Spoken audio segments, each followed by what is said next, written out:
Terima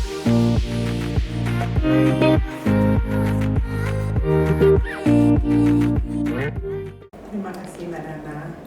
Sekarang kita dari dunia ilmu sains, kita pindah ke ilmu sosial. Ya. Silakan Mbak Sulis. Terima kasih Mbak Linda. Saya pernah bercakap-cakap dengan kawan saya, Profesor Jan Michiel Otto di Leiden Law School. Lalu dari percakapan itu kami sepakat bahwa semua riset yang dilakukan itu harus dibawa ke kelas supaya kita bisa menghidupi teori-teori yang kita ajarkan, dan kedua juga kelasnya jadi updated terus ya pelajarannya ya, karena ada temuan-temuan baru. Nah, saya mau kembali ke penelitian saya tadi. Karena penelitian tentang bahwa mereka yang dijatuhi hukuman termasuk hukuman mati itu adalah para perempuan korban perdagangan orang. Lalu ada kawan-kawan NGO, terutama LBH masyarakat, diantaranya juga ada mahasiswa saya di situ ya. Mereka melakukan advokasi agar perempuan-perempuan itu jangan dihukum mati. Ada dua dalam ingatan saya. Yang satu adalah Mary Utami, sebut namanya nggak apa-apa ya, udah jadi sahabat saya. Lalu Mary Jane yang kita semua juga udah tahu. Kemudian bagaimana cara mengadvokasi adalah menulis surat kepada presiden.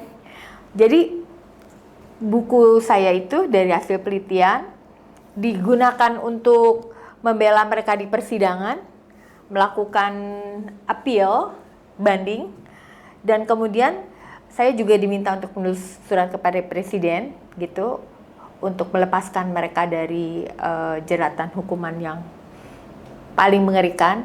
Dan sebenarnya hari ini di dunia ini sudah 150-an negara barangkali yang menghapuskan hukuman mati, kita belum. Tidak ada siapapun yang bisa merampas hidup orang sebenarnya kan. Itu tidak boleh diderogate oleh siapapun, bahkan negara sebetulnya nggak boleh. Tapi kita masih menganut itu. Dan juga kita meragukan apakah itu efektif, karena begitu banyak yang dijatuhi hukuman mati, kasus-kasus narkoba tetap saja. Nah, kemudian ternyata Mary Jane saat-saat terakhir dilepaskan dari barisan yang akan dijatuhi hukuman mati.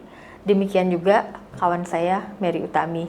Saya jelaskan ini namanya karena udah ada putusan pengadilan yang inkrah ya. Jadi semua orang juga udah tahu.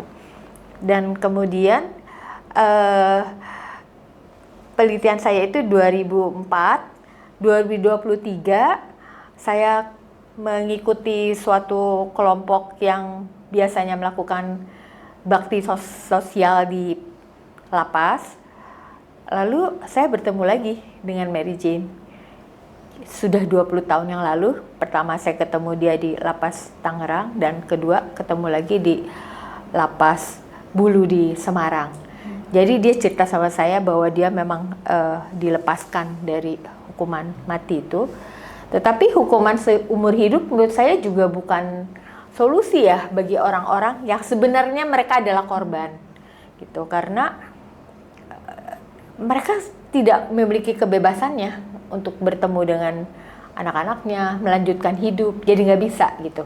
Dan yang saya amati di lapas itu banyak sekali perempuan-perempuan, ada dari Tiongkok, seperti bintang film cantik-cantik, ada dari Inggris, macam-macam, dan anak-anak muda Indonesia yang pintar-pintar, anak-anak perempuan, mereka di sekolahnya prestasinya baik, pintar bahasa Inggris, pintar main musik, tetapi karena misalnya pacarnya menaruh sesuatu di mobilnya dan polisi tangkap dia, hanya karena itu mereka bisa dimasukkan ke dalam penjara gitu.